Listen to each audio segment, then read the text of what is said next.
আসসালামু আলাইকুম। আজকের রেসিপি হলো চিকেন রেজালা। দই, কাজু আর কেওড়া জলের জাদুতে কিভাবে সাধারণ চিকেন হয়ে ওঠে এক অসাধারণ নবাবী ডিশ, আসুন সেই রহস্য আজ উন্মোচন করা যাক। Welcome to our channel recipe market. প্রথমে রেজালার জন্য মাংসটা আমরা ম্যারিনেশন করে নেব। ম্যারিনেশনের জন্য এখানে ফ্রেশ 1 কেজি মুরগির মাংস নিব। সাথে যা যা উপকরণ লাগবে: রসুন বাটা 2 চা চামচ, আদা বাটা 1 চা চামচ, কালো গোলমরিচের গুঁড়া 1 চা চামচ, শুকনো মরিচ গুঁড়া 1 চা চামচ, আগে থেকে ফাটিয়ে রাখা টক দই 1 কাপ, স্বাদ মতো লবণ।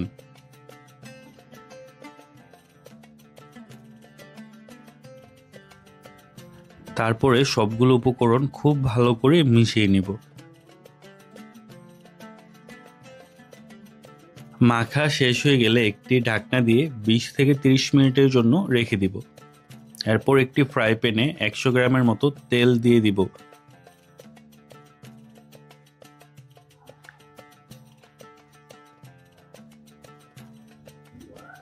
তেল গরম হলে এতে দিয়ে দিব শুকনো গরম মশলাগুলো: তেজপাতা, এলাচি, দারচিনি।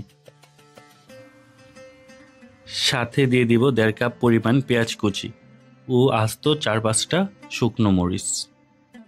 পেঁয়াজ বাটা ইউজ করিনি বলে আমরা পেঁয়াজ কুচিটা একটু বেশি দিলাম। পেঁয়াজগুলো গোল্ডেন ব্রাউন কালার পর্যন্ত ভেজে নিয়ে আমরা এখানে ম্যারিনেট করা মাংসগুলো দিয়ে দিব।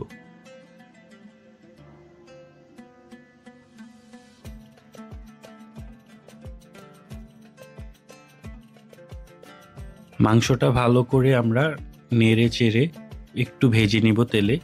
ভাজা শেষ হয়ে গেলে আমরা এটাতে ঢাকনা দিয়ে রেখে দিব।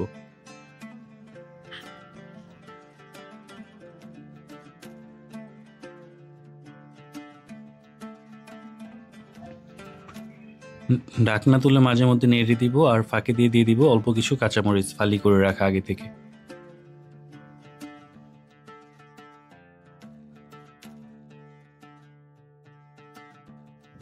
মাংসগুলো কিছুটা ভাজা হলে এতে দিয়ে দিব 3 চা চামচ বাদাম বাটা, সাথে দিব গুঁড়া মশলা 2 চা চামচ ধনিয়ার গুঁড়া ও 1 চা চামচ জিরা গুঁড়া। এই উপকরণগুলো দেওয়ার সময় ক্যামেরাটা অফ ছিল, তাই আপনাদেরকে দেখানো সম্ভব হয়নি। সব কিছু একসাথে মিশিয়ে ঢাকনা দিয়ে দিব। এক ফাঁকে ঢাকনা তুলে দিয়ে দিব 2 চামচ গুঁড়ো দুধ। আর অবশ্যই কিছুক্ষণ পর পর ঢাকনা খুলে এগুলো ভালোভাবে নেড়ে চেড়ে দিবেন যাতে নিচে লেগে না যায়। এরই মাছ দিয়ে 1 কাপ পরিমাণ আগে থেকে ভেজে রাখা পেঁয়াজ বেরেস্তা দিয়ে দিব।